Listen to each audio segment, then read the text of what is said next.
Right, so now we will get into investing part two with rental properties and cryptocurrency.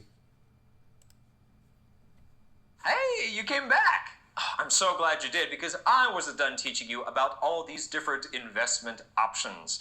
Now, honestly, there are so many different ways you can invest that money you've saved up, but I at least want to tell you about two more today. One of them is a much more hands-on investment than the other options we were talking about, and the other doesn't have that much history to it, but has had an explosion of very recent popularity. Let's get into it.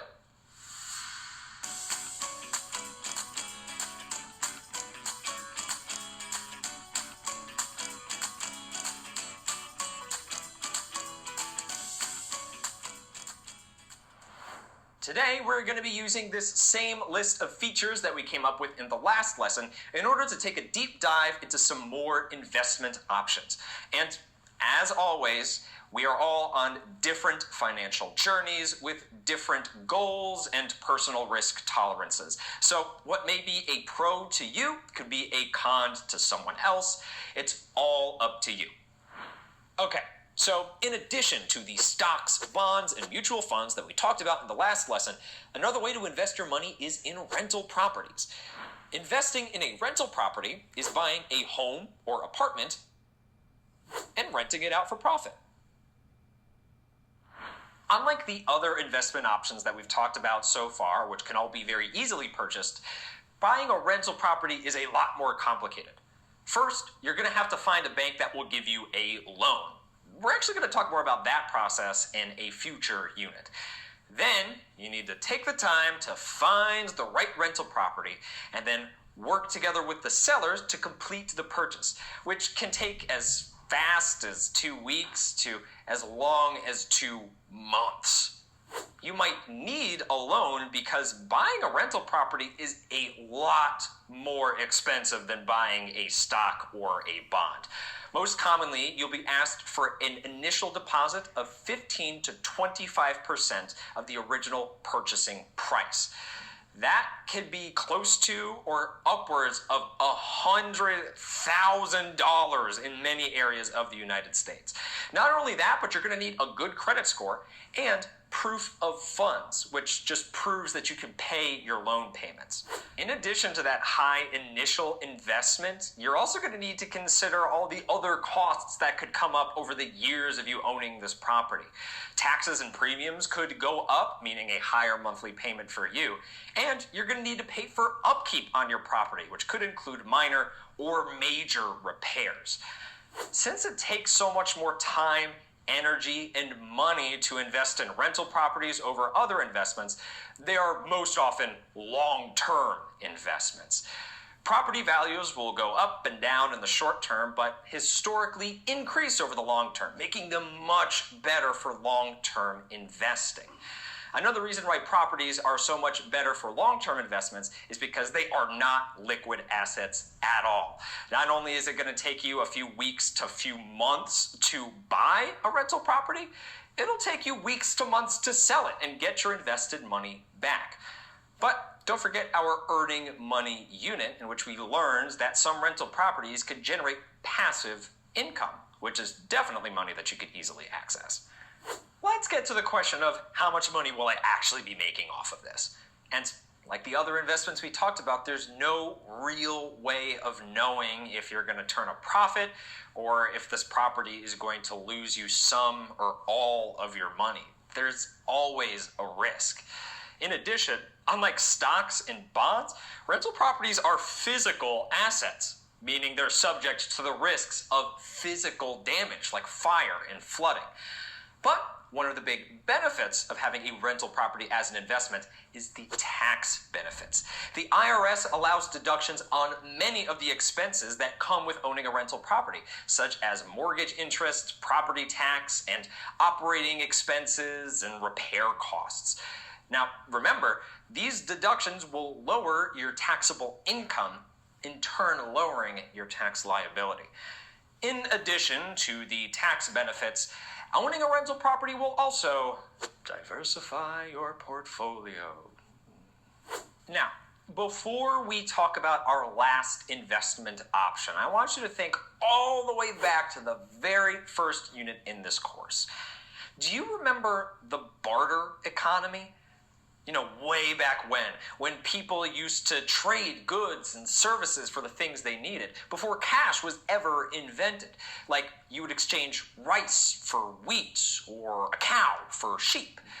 Well, the modern world has clearly evolved past gifting and bartering and now uses a paper money system that creates a more fair and convenient economy for all. But even paper money eventually got inconvenient, and in comes electronic payment, which is simply a payment method which is withdrawn electronically from your online bank account, like by using a debit card. So now, if you wanted to buy a cow, you wouldn't trade rice, wheat, gold coins, or even paper money. You just take out your phone and boop, tap to pay. There's not even much of a physical exchange going on anymore. One person gets a cow and the other, well, they get $1,000, but they're not getting 1,000 paper bills. No, they're getting an electronic signature that says that they have $1,000. And they could use that to go and buy something else or take it to the bank to exchange it for paper money. And if that's not convenient enough, in comes our newest method of payment, cryptocurrency. Cryptocurrency, often just called crypto, is a digital currency and a form of digital asset that is held in a digital wallet, much like your tap-to-pay situation. But crypto is not used by a bank or backed by the federal government, meaning that you don't need a bank account to start investing in it, making crypto accessible to anyone with access to the internet. So now it's like, hey, I'd like your cow. Do you take crypto? Well, crypto's use is certainly growing. It's still not widely accepted, definitely putting a limit on where you could actually spend your money. But if they're like, you got a deal, then you get a cow and they still get a digital receipt of purchase, just now in an online database instead of their online bank account. Just like stocks, you can purchase cryptocurrency relatively easily and anonymously through an online brokerage or a crypto exchange platform. But just keep an eye out for trade fees, deposit fees, and withdrawal fees. Unlike stocks, which have been around for centuries, cryptocurrency has only been around for just over a decade, meaning that it just hasn't had the time to prove whether it's a long-term investment or not. Which brings us to the risks. Since cryptocurrency is the new kid on the block in the investing world, we simply don't have enough information to predict what its future will look like.